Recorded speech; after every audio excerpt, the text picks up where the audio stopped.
Hello everyone! When they announced the Shadowlands expansion and explained that the machine of death got broken, that all the souls are now just going to the maw regardless of where they belong, a whole lot of speculation started to happen. We then got the cutscene in Oribos, which showed a little bit more, but not a definitive answer. So I've been holding out on making this video. I've been waiting to see if any more clues would pop up throughout our Shadowlands adventure, if a clear-cut answer would be given, and I'm still not entirely sure, which is really awesome. I love it when they keep things in the dark. Personally, I'm leaning more towards Sire Denathrius and Revendreth being responsible, but let's not get ahead of ourselves. This is what they told us during a Blizzcon interview. But the process of all of this has actually become change, and it's happened kind of back in Legion time frame. And this is part of what Sylvanas recognized and had a hand in. And so that mechanism of the Arbiter sending souls to different covenants hasn't happened for a while. Okay. And everything is going into the maw. And the maw is literally becoming overloaded with souls. And this was part of her plan. This is from an interview by Warcraft Radio, which I'll link in the description down below if you want to check out the entire thing. The system changed somewhere in the Legion time frame, and Sylvanas, she had a hand in it. It's part of her plans. Then there's the cutscene. This is what we got. Every mortal soul came before the Arbiter, and she, ever wise, experienced all that had shaped a soul in life. With this knowledge, she consigned every soul to the afterlife it justly deserved. Until...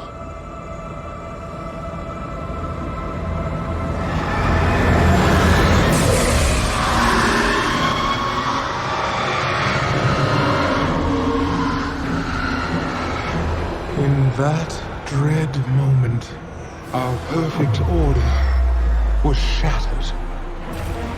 And so it is that every soul, kind and cruel alike, is denied its rightful afterlife, and instead is damned to the inescapable torment of the maw. I've heard suggestions in the direction of a Ysera or a Xavius going to the Shadowlands, some other powerful spirits that might have died. Ultimately, I think that there are two mostly speculated about that I can talk about the most. Could it be Ysera? Could it be Xavius? Sure enough. Until we get it outright stated that this is the thing that caused the Arbiter to crash, the realm of speculation, it remains open. I'm just here to explain my thought process behind it, share in that glorious speculation. So while watching this on stream, my mind immediately shot to, oh, cool, the death of Argus, it has something to do with this.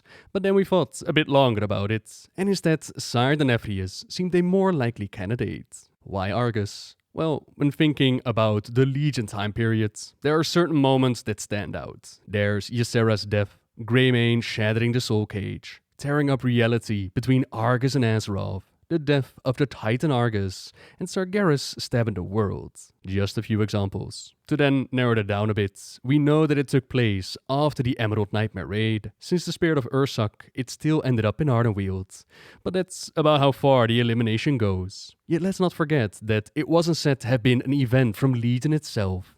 Rather, it was something during the Legion time periods. Sometime in the year 32-ish in Warcraft itself. That is when the machine of death got broken. The red coloring, or whatever hit the Arbiter. It does line up with what Argus looks like in his mythic fight. He changed his model from blue to red. He wields a scythe of the Unmaker, while his spells are labeled as Death Titan in the game's database. Apparently, his Grasp of the Unmaker ability, it was originally called Grasp of the Death Titan on the PTR, and was then renamed in a later build. The freakout of the Arbiter, that could be explained by experiencing what these souls have gone through. As from the audio drama, we learned that Argus, he did not have the best of lives. Then she had witnessed flashes of destiny. Now she lived a history that surpassed the existence of the universe. Blink. It was energy, spinning out into the cosmos. Blink. It found warmth near a sun, and a world formed around it to protect it as it grew. Blink. Generations of life lived and died upon it. Blink. It was betrayed. It was bound by something powerful. Blink. Pain. Pain. It hurt so much. Its only solace lay within its dream. Blink. They enslaved worlds. They burned worlds. They used its strength to revive their fallen souls. It hurt so much. Blink. They found another. It was much more powerful. They wanted to claim it too. Then they would be unstoppable. Blink. It screamed into the cosmos for help. 2 children answered the call. 2 bright lights. Blink. 2 bright lights from Azeroth. A world that was like Argus. But what happens when a Titan dies? Or in this case, a semi-developed Titan that got brought into the world with a C-section? Well, in an interview with Taliesin Avatel that they had with lead narrative designer Steve Denathrius, this is what they said. Like, as far as Titans themselves, you will, as you play Shadowlands, you'll start understanding that that there are certain rules in place for the cosmos. And the Shadowlands is built specifically as a place for mortal souls to go, or souls that are of death magic, in a way. In the same way that demons, when you killed them on Azeroth, they went back to Disorder, to the Twisting Nether, to all of that. So these are kind of some of the rules of our universe that we go by. And if you look at those rules that we've established before and that we are laying the groundwork for here, you can start kind of piecing some things together, and maybe you might speculate about certain other ways that these interact with, and how those beings of other cosmic forces, what might happen to them when they've been killed. Are you saying that Titans wouldn't be found in the Shadowlands? They wouldn't die and head there? They might have somewhere else? So what I would say is that the nature of a being, of a magical being, so I kind of do two big distinctions between magical beings and mortal beings. Mortal beings are what we see in the mortal realm, where Azeroth is, and worlds like Draenor, and other worlds that we have either slightly visited or that could still be out there that we haven't seen yet. So there's a set of rules for mortal beings, and then there's a set of rules for magical beings. And like I would say that the demons of the Burning Legion, the real demons, we've seen what happens to them by those rules. And so maybe you would project upon that what happens to beings of other cosmic influences when they have died. Maybe there's other places that they go. Again, I want you to kind of explore and think about it and speculate about these kinds of things. The Shadowlands is for mortal souls, something also repeated in the Arbiter cutscene. Souls of Azeroth, souls of Draenor, souls of other worlds that we haven't visited yet, or beings of the cosmic charts, order, disorder, light, void, life and death. They got their own thing going on. They've used the example of being unable to slay demons on our world. They would simply return to the Twisting Nether and then come back. We need to take them out in that Twisting Nether to truly be gone. And they want us to think about what would happen to these other magical souls if we take them out. An old god, for example, they might return to the domain of the void. A Naru might return to the domain of light. And then a Titan, they might return to the domain of order, but not the Shadowlands. So Argus, he wouldn't end up there, except they did make the distinction of mortal souls, or souls that are of death magic, and in the case of Argus, that does seem to line up. He seems to be very much connected to death and unmaking. Yet there is one thing that I then have to wonder about. Sylvanas is said to have had a hand in disrupting the machine of death. Yet as far as I can recall, her role during Legion, it was extremely minimal. If we trace back the steps that led to the defeat and the death of Argus, we're looking at Velen and the Draenei repairing their ship, Illidan opening up the rift between Azeroth and Argus, Kil'jaeden, following the orders of Sargeras, sent their forces to try and conquer Azeroth. Forces that they sent through the gateway at the Tomb of Sargeras, a gateway that was opened up by alternate Gul'dan. The things that the Banshee Queen did during this expansion, it was join the strike team at the Broken Shore to try and stop the Burning Legion, and deal with Helya and Aegir within Stormheim. You might argue that as Warchief of the Horde, they pledged their aid in the battle against the Burning Legion, but at the end of the day, they would have done that anyways, so if there's a connection that I'm missing here, by all means, let me know. How would Sylvanas be connected to the death of Argus? There's one connection that I thought of while editing, but it's a bit flimsy. There's a book in Revendreth that you could pick up, which pitches the idea that the Domain of Death has infiltrated the other domains on the cosmic charts. So if the Domain of Death has infiltrated the Domain of Order, they turned Sargeras on the path of becoming the leader of the Burning Legion, so to go towards disorder.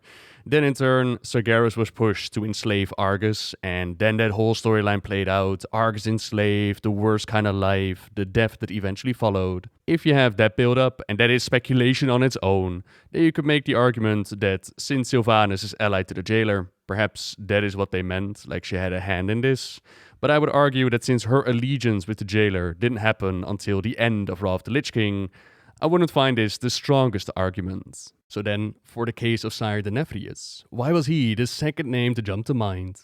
The attack that we see, it's colored red, and they provided the different animas of the Shadowlands with their own unique colors. The Maw, for example, that would be black, Bastion is white, Ardenweald is blue, Maldraxxus rocks the green, while Revendreth, it's a clear red.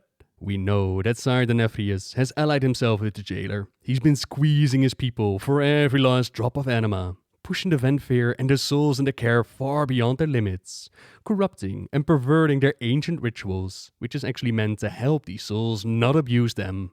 All that to get as much anima as he could, but the people were told that there wasn't enough to go around. Unfortunately, of late, the flow of such hubris-ridden souls has virtually ceased.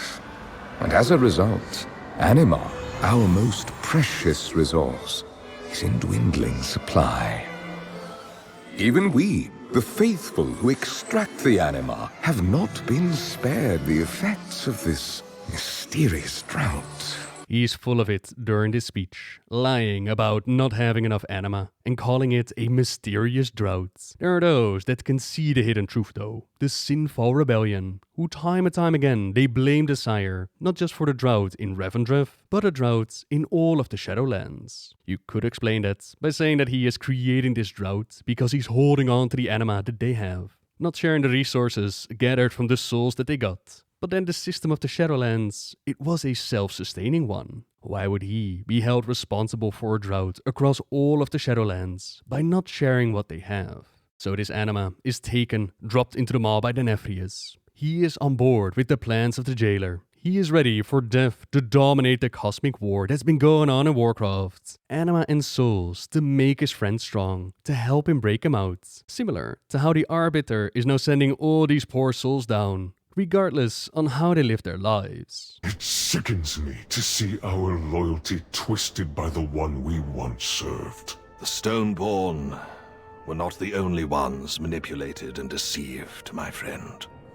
I dare say even the Arbiter herself has been made a pawn. The time has come to dethrone our former master. What we do next, we do for the sake of all the Shadowlands. Sylvanas is said to have a hand in disrupting the machine of death, and the Maw is literally becoming overloaded with souls, and this is part of her plans.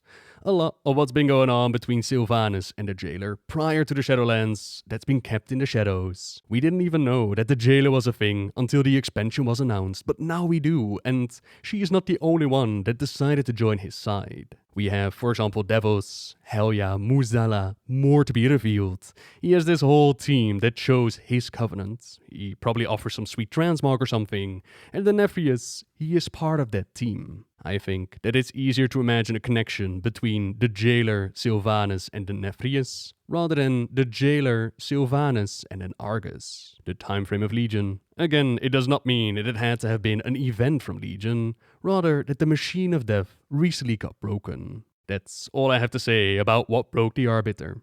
Similar to who's the Winter Queen's sister or where's the missing Primus. It's not a clear-cut answer, and I'm really enjoying that. I'm really enjoying that when the Shadowlands tells its story, it answers one question and it creates 10 more. By all means, let me know what you think happened in the comments down below. And for now, thank you very much for watching, everyone. Subscribe if you like my videos. Leave a like if you enjoyed this one. And until next time, see ya!